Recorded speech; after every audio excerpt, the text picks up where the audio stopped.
So it didn't work. Golf Talk Radio with Mike and Billy. That goal Right here on Golf Talk Radio Network.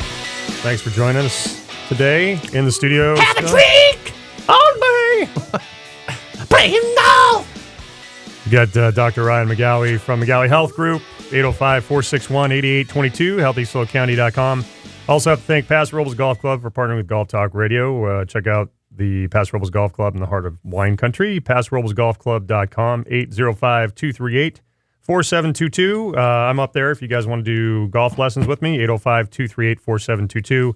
Got a special of 4 lessons for $175 with a club fitting right now. So, Oh, that sounds good. Can I buy one of those? Sure. Short game? Yes. Hey, you know, it's funny. And yesterday at the Santa Maria Country Club, there's a sign in the pro shop and in the locker room that there's a series of 3 lessons for X amount, and 2 are short game lessons. They says mandatory. Says it right on the thing. I How many thought that people- was great. Yeah, that's cool, but how So many I told people the will pro, go good with job. I don't know, but that? I love that. I think that's I great. actually love working on short game. Yeah, but I'm just thinking people in general, like Oh. students in general.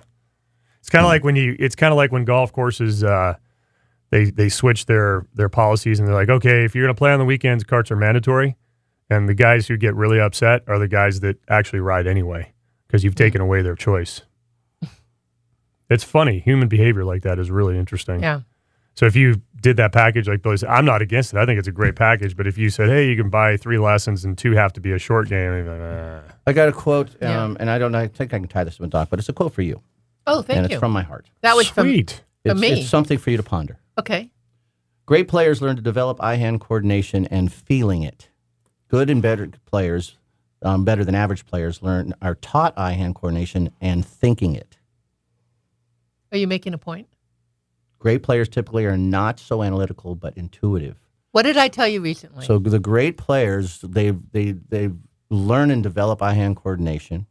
They're not taught it; they learn it on their own by doing all kinds of weird things, and they learn to feel the shot. They don't make swings; they play shots. Yeah. The great players play shots. I learned a They don't golf swing focus by on golf swings and thinking about their but swing. they have to get to that point. In any sport, you have to learn the technique till you get to the point where you can trust what you're doing, and then that develops. That's your the theory. second- That's your theory for you. But they've just proved that there was 15 different major champions. They've studied their swing. All their swings were different.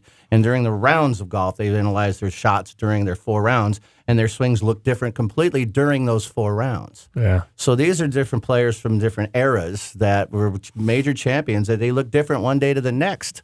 And the reason was they were playing different shots, different clubs. They're not trying to make the same swings. They were playing golf shots. I learned feel playing golf when I was a kid. I would play golf and then I would go home and I'd open and close the door to our hallway for about a half hour straight. That's all I did. Because Feel. You don't believe me, do you? well, I don't even know what to say about that. Opening and closing the And door this to one's for your you, hallway? Doc. Yeah. Doc, you're a For what wellness. purpose? Feel. Movement, It's good. Oh. rotation of the body, rotation, You should see him do supplination. donuts in his cart now. Yeah. it's crazy. Yeah. It's funny that you should Study say show. that because that's one of the things that I've read is at the top of the swing, if you turn your hand, that drops the club into the slot. Here's something else for you to So ponder. I should go and turn. So Will you here's open the so door? here's- On an exercise ball. But here's What? the point. I mean, this is the point. What is the point? the reading it and the doing it? Oh, Like, yeah. and you just thinking gotta, about it and versus that's just what doing it. That's what Billy's talking about. So- Yeah. like if you just find something like the motion and you just do the motion without thinking why you're doing the motion or what's moving while you're doing the motion, just do the motion. Like Yeah. if someone said open the door, you don't sit there and go, well, okay, I'm gonna placing put, my hand I'm on the gonna put door, more pressure on the pinky. and my pinky's here, Thumb's and gonna then my rotate. wrist- I'm getting Right. a little bit of a ribbing here. no, you're just No. taking it that way. So, Doc, No, this is all constructive. this It's not question supposed to to be you. destructive. Studies show. Seriously. Now, this one has to do because he's wellness.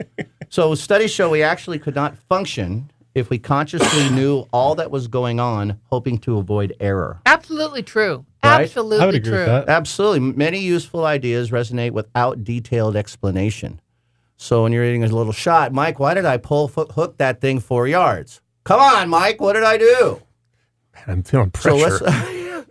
when methods of instructions are compatible with nature of learning, they pay attention to the process. You know, one place where that is really evident. They pay attention to the possibilities, not the problems.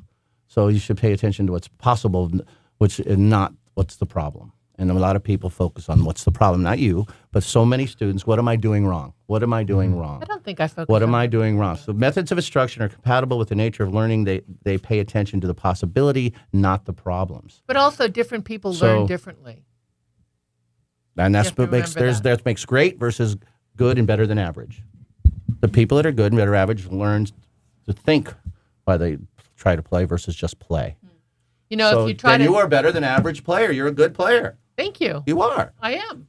If you want to become a great player, stop thinking about your golf swing and I'm play not gonna. shots. I'm gonna have a lobotomy this afternoon. Oh no, you got to Everything will be good. Got to get dressed still.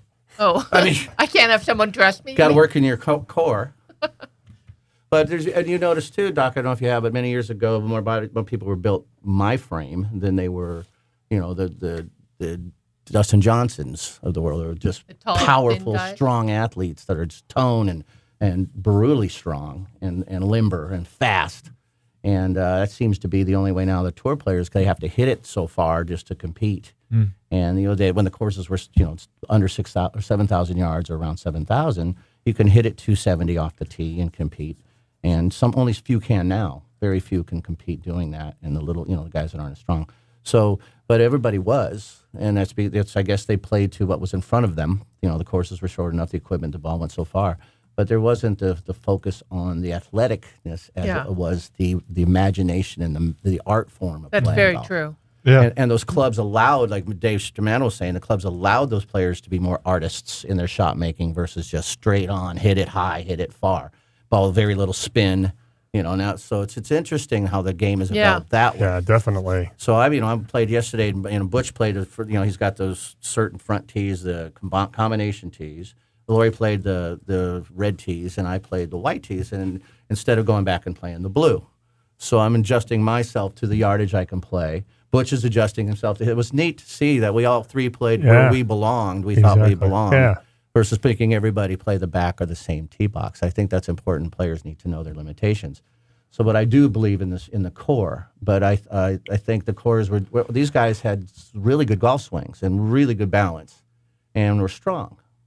How you know what I mean? Is that because they had good core, even though they didn't look like the athlete of today? Yeah, I would say if you there are people that have a really good core that don't look like an That's athlete. what I guess that's what I'm asking. Yeah. So again, and I also think that people have more developed parts of the brain, like the cerebellum, which helps with your core muscular. So there's a brain component to that as well. So you can't just look at someone and make an assumption and wonder what their performance is going to be like. If they're more coordinated, they might have, like, one of the things when I've worked with students, so different sport, I always talk to them about feel it, don't think about it. Nice. Stop thinking, feel it, and Yeah. because you can see they're like, I need to do this many steps and I need to do this. It's like, no, just feel what you need to do based on where things are moving, and so I love that. So I love that. Me That's fair. too. Me too. so, That's cool. So I think that you don't have to be like this thin, ripped person and to have a strong core. You can be a So there's quote, unquote, hope. normal. Yes, for all of us. Yeah, that's cool. No, and I'm not saying that as a joke. He means for me, too. All three of you looked I right really Me meant too. for All Billy. three of I you was looked being right polite. up at me. That's I didn't look I know at- you were busy, buddy, taking notes. He's and I taking appreciate notes. that. Appreciate that. On paper. But and I yesterday, and I tell you, Mike, it was funny because I finally started learning to judge my yard. I don't hit it like I used to lengthwise. Yeah. So I started going back to what I thought my new yardage was, and I was flying everything. I started picking up speed somewhere. And Isn't that interesting? So I was flying 10 yards over the green. I'm like, Yeah. what? Because that's what I used to hit that yardage. And it was funny. And I was telling Laura, I said, man, she says, you're hitting it really far today. And which is so different, relative far. So But it's funny you said that because when I was so with it Nikki was so last strange. night, I did the same thing. I had 3, 7, 8, and 9, 3 approach shots. And one of them I ended up short just because of the lie. And then the other one, I actually took the club kind of going, oh, that'll get me there. But I went over the green on 2 out of 3. Yeah, that's what I did too. But I did it because I was changing my distances. Like what my brain thinks that the ball should go with those clubs is not the reality anymore. So the hard part is after how many years of doing that at that yardage to now trust yourself and go, okay, I'm going to swing it. So now you completely freed yourself from any conflict. Exactly. That's And the key that's- right and, there. and all of a sudden now the ball is flying farther than it was before, which is the whole reason why you changed in the first place. I found the same thing exactly happened, and I found it. Well, first of all, I was pain free for the first 10 holes. Yeah. I had zero pain, and it was awesome because then I felt okay. I can swing at it, and without being hesitant and without knowing the pain is coming. So of course, got to be more speed there. I mean, I actually tried to swing like my old self. So, and I haven't done that in years. So that's where the limited speed is come from. But it's just we're trying to recalculate your number. It is. Because I go so down 2 difficult. clubs at one point, then I went up, from what I used to hit, I went down 2 clubs. Then I was going down 1 club, and I was flying it over, so I was getting close to my old yardage. That's good. That's good. So it was just strange, and that's the fun part of the game. I mean, I'm not competing, so I was competing Right. with myself. But it's being pain-free is huge, right? I mean, obviously, that's what wellness is, right? And one of the components for sure. well, yeah, well, at least it's because I haven't played pain-free in 10 years. I mean, so it's It's because you keep hitting yourself in the shin with your which wedge. I shouldn't do that, huh? That hurts. I wore I told you. shin guards yesterday. Oh, that's why. But up at the tournament at your place, I didn't have them on, and you hit me once in the shin. I did. What's up with that? I did not. It wasn't you? Why'd you No, laugh then and 'cause run? We'll talk about it. You later. laughed and ran. I thought for sure it was you. I didn't. I would never do that. We'll be right back, guys. Last I break. think he did. Golf Talk Radio with Mike and Billy. Stay with us.